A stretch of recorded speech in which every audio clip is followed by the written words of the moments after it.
Oke, mungkin sebagian dalam multi time frame, di sini ada momentum menunggu re-entry, kan gitu. Tapi yang terjadi arah awal dan turun sampai ke min BB sehingga membuat candle arah kuku. Oke, kita kesampingkan dulu yang lain-lain supaya terstruktur.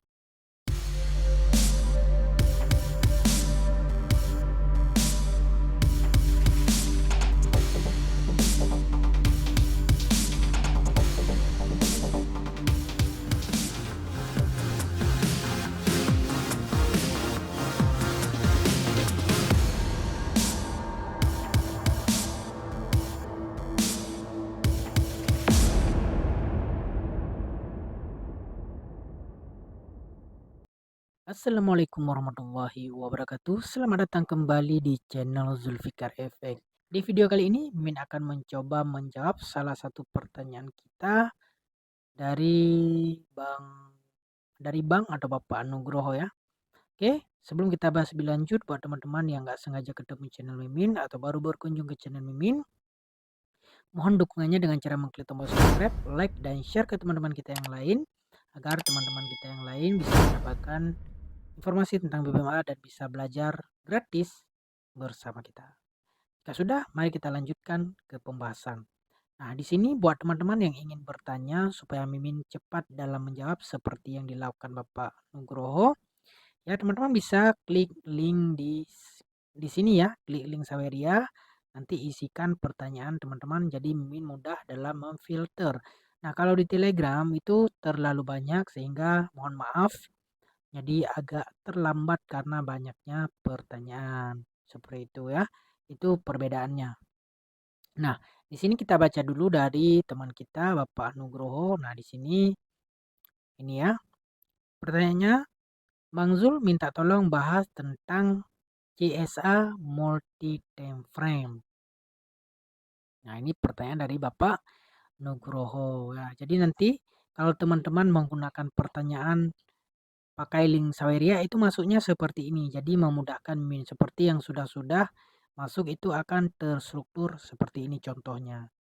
Ya, jadi memudahkan dalam memfilter. Tapi kalau pertanyaannya terlalu sering ditanyakan, mohon maaf Mimin juga tidak bisa membuat nanti terkesannya itu aja ya. Jadi pertanyaannya tolong jangan yang terlalu sering ditanyakan. Oke? Nah, sekarang kita buka PDF juga Mali, kita bahas dari basic berkenaan dengan candle arah atau CSA yang ditanyakan oleh Bapak Nugroho. Oke, kita cari dulu. Oke, kita cari dulu tentang candle arah. Nanti kita baru kita fungsikan dengan multi time frame. CSA.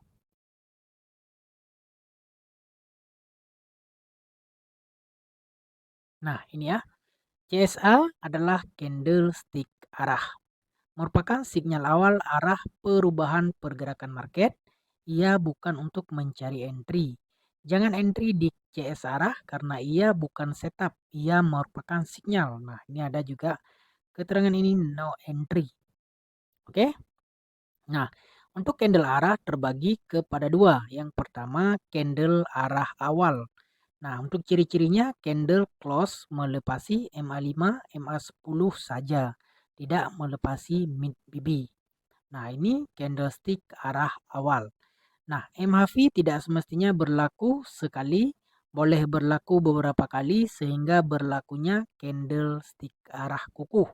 Maka MHV berakhir. Nah, jadi arah itu step 3 dari ekstrim ke TP wajib dan MHV baru boleh berlaku arah. Jadi setelah ada arah maka setup MHV pun berakhir karena sudah dilanjutkan dengan perjalanan arah. Seperti itu ya. Itu berkenaan dengan CS arah awal. Nah, kemudian yang kedua CS arah kukuh. Nah, kalau arah kukuh dia close melepasi MA5, MA10 dan juga melepasi mid BB. Dia melepasi ke semua indikator. Ya, baik untuk arah kukuh sell ataupun arah kukuh buy, dia harus melepasi ketiga-tiganya. Nah, di sini ada keterangan yang khusus ya, spesial. Sekiranya ada candle arah kukuh, dan diteruskan dengan candle-candle arah kukuh sampai ke low atau top PB dan candle close tidak menjadi momentum. Di sini juga tidak perlu TP karena bila ada arah pasti ada re-entry. Nah, ini yang sangat penting yang di-highlight ya. Bila ada arah yang berkelanjutan dengan arah belum membuat re-entry, nah tidak perlu TP karena setiap ada arah akan ada re-entry yang bisa kita masuk. Nah, bila setelah re-entry misalnya arah ada re-entry baru dilanjutkan dengan tiada momentum, nah itu baru wajib TP dan lari kuat-kuat. Ya, ini ada contohnya yang dijelaskan oleh Cikgu Amali langsung ya. Nah, ini ada arah kukuh. CS arah kukuh ciri-cirinya close melepasi MA5, MA10 dan mid PB yang bertentangan. Nah, kalau ini arah kukuh sell. Ya, ada arah kukuh sell, ada re-entry sell. Nah, kalau CS arah awal ciri-cirinya close melepasi MA5, MA10 saja. Yang ini contohnya. Ini ada arah awal. Ya, dia seringnya berlaku di kawasan-kawasan re-entry. Nah, tapi kita akan menggunakan multi time frame sebagai validasi sesuai dengan pertanyaan dari Bapak Nugroho. Kalau ini kan basic, jadi belum terbahas di dalam multiple time frame. Oke, sekarang kita coba cari salah satu CS arah awal dan CS arah kukuh dengan multi time frame. Oke, di sini kita buka ya biasalah pair favorit banyak orang ya. Gold kita ganti dengan background warna putih. Oke. Nah, di sini kita coba cari arah awal dan arah kukuh, kemudian baru kita validkan dengan multi time frame. Oke ya, di sini malam kemarin ya. Kalau kita lihat kemarin di sini di time frame H4 ada kelihatan satu candle arah awal yang ini. Ini arah awal, yang ini pun arah awal. Ya, kita kenali dulu ciri-ciri arah awal. Ya. Oke, mungkin sebagian dalam multi time frame di sini ada momentum menunggu re-entry. Kan gitu. Tapi yang terjadi arah awal dan turun sampai ke min BB sehingga membuat candle arah kukuh. Oke, kita kesampingkan dulu yang lain-lain supaya terstruktur. Nah, yang ini adalah arah awal sell, candle yang close melepasi MA5, MA10 saja. Nah, kalau candle arah kukuh, dia close melepasi MA5, MA10 dan mid B. Dan ini juga melepasi MA50. Ya, nah ini secara basic tentang arah awal dan arah kukuh. Perbedaannya hanya pada saat closing. Kalau arah awal hanya close kepada MA5, MA10 saja. Kalau arah kukuh close melepasi MA5, MA10 dan juga mid BB. Oke. Nah, kita cari beberapa contoh dulu, kemudian baru kita lanjutkan dengan multi time frame. Nah, di sini juga ada arah kukuh. Oke, candle close melepasi MA5, MA10 dan mid PB. Di sini ada arah kukuh buy, candle close melepasi candle close melepasi MA5, MA10 dan mid PB. Kemudian di bawahnya ada arah awal yang close melepasi MA5, MA10 saja. Nah, yang ini arah awal untuk candle arah awal buy, ini arah kukuh buy. Yang ini arah awal sell. Oke, yang ini arah awal sell. Kemudian yang ini arah kukuh sell. Kelihatan ya? Ini arah awal buy, yang ini arah kukuh buy. Yang ini arah awal sell, yang ini arah kukuh sell. Oke? Sekarang kita coba bahas ke dalam validasi multi time frame. Oke? Nah, di sini ada arah awal, juga ada arah awal. Ada dua candle arah awal. Kemudian, kalau kita mau validkan dengan time frame bawah harus membuat momentum. Nah, seperti ini. Ini berlaku candle momentum di time frame bawahnya. Dan momentum ini juga dikategorikan kuat walaupun di time frame atasnya candle arah awal apabila ada momentum di time frame bawah yang break MA50. Kebetulan ini adalah break MA50. Kenapa harus break MA50? Karena MA50 adalah tren pada suatu time frame. Apabila dia break, maka kita tahu di atasnya potensi re-entry buy-nya akan terbatal. Nah, sebelumnya kalau kita lihat A4, di sini kan ada momentum buy, ya. Kemudian kita tunggu kawasan ini re-entry buy. Tiba-tiba yang ini ya, arah kita mau cari buy, tiba-tiba close melepasi arah di time frame bawahnya menjadi momentum yang ini. Maka potensi setup re-entry di time frame atas akan terbatal. Tapi dia belum terbatal selama ciri-ciri re-entry ini belum terbatal. Gimana ciri-ciri re-entry yang belum terbatal? Re-entry candle close tidak boleh melepasi MA5, MA10 dan mid BB. Kalau dia close akan menjadi arah sehingga terbatallah re-entry. Oke. Jadi kalau kita buy tiba-tiba ada arah awal di time frame bawah ada momentum, maka sebaiknya cut loss dulu. Ya, karena momentum yang membawa pergerakan. Nah, nampak nggak dalam multi time frame? Di atas arah awal, time frame atas, di bawah momentum.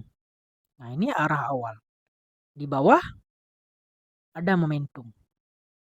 Ada momentum, ada re-entry. Momentum re-entry sama dengan arah re-entry di sini. Arah re-entry. Jadi re-entry yang di atas ini sudah ada ciri-ciri akan terbatal. Ya, walaupun belum terbatal secara basic. Oke. Nah, ketika masuk di kawasan re-entry, kita akan boleh sell. Ya, boleh sell sampai ke sini. Nah, Min, timbul pertanyaan baru. Ini ada momentum. Kenapa dia naik sampai ke top BB? Kenapa? Karena ketika momentum di sini, momentum yang kedua, maka di sini adalah candle arah kukuh. Jadi, sinyal yang berlaku sekarang adalah sinyal arah kukuh di H4. Jadi kalau kita masuk di re-entry sinyal momentum ini, di re-entry ini kita akan kemungkinan besar akan terkena. Kenapa? Karena sinyal dan setup sedang berlaku di time frame H4. Nah, ketika berlaku arah kukuh, momentum juga di time frame bawah, maka potensi untuk ke re-entry di H4 itu tinggi. Ini naiknya saat news. Ya, potensi naik ke atas ini saat news. Dan perhatikan, re-entry di H1 itu terbatal. Cara kita lihat terbatal juga, sebelum ini terbatal, ya kita fokus yang re-entry terbatal di H1, di M15 akan ada momentum. Nah, kan ada momentum. Nah, ketika ada momentum di time frame bawah, re-entry pun pada H1 ikut terbatal. Seperti yang berlaku pada H4, ya, seperti yang berlaku pada H4 yang ini. Oke, re-entry terbatal karena di time frame bawah ada momentum. Padahal saat ada arah ini, ciri-ciri re-entry secara basic belum terbatal. Tetapi dengan multi time frame kita tahu ini sudah berpotensi untuk terbatal bila ada momentum di time frame bawahnya. Nampak enggak? Awalnya kita cuma bahas candle arah, tapi bila kita bahas dalam multi time frame, kita akan mendapatkan re-entry yang potensinya terbatal. Nah, dan di sini juga teman-teman bisa lihat apabila ada candle arah kukuh ataupun arah awal misalnya, ya ada arah kukuh, kemudian ada re-entry, turun sampai ke low BB menjadi reject, ini saat news, maka harus lari kuat-kuat. Ya, harus lari kuat-kuat. Kenapa? Karena sebenarnya re-entry ini hanyalah re-entry counter trend. Jih, kok bisa counter trend, Min? Nah, teman-teman bisa lihat ini adalah momentum buy. Artinya kekuatan buy masih kuat. Turun ke bawah ini sebab apa? Nah, kembali kepada multi time frame. Sebab sinyal dan setup sedang berlaku di time frame atasnya. Sebab itulah re-entry hampat itu tidak valid. Nah, kalau momentum pertama di time frame hampat, kebiasaannya di time frame daily ada arah kukuh. Nah, ini adalah arah kukuh. Sehingga dia turun untuk mengambil re-entry daily. Turun ini pada saat news. Sehingga setelah sampai, dia akan naik kembali. Makanya di sini rejection. Cara tahu ini akan reject di time frame bawahnya akan ada BB mendatar, extreme BB mendatar, rejection. Nah, seperti itu. Nah, semoga bisa dipahami ya. Oke, semoga bisa menjawab berkenaan dengan candle arah. Baik, kita sudah spill di awal yang secara basic, yang original, dan kita sudah bahas juga ke dalam versi multi time frame. Ya, semoga Bapak Nugroho bisa menjawab ya tentang pertanyaan tentang candle arah multi time frame. Nah, sebenarnya candle arah dan multi time frame adalah bab yang berbeda. Candle arah itu di sinyal, tapi kita gunakan dalam multi time frame. Oke. Nah, semoga Pak Nugroho dan kawan-kawan yang lain bisa mengerti apa yang kita bahas dan diskusikan kali ini.